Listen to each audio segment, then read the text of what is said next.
TOBE Ariake Arena concert will be streamed worldwide exclusively on Prime Video.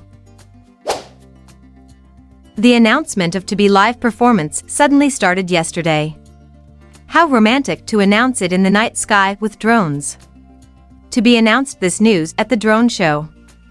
TOBE artists' Ariake Arena concert will be streamed worldwide. The announcement was made at the drone show in Toyosu, Tokyo yesterday.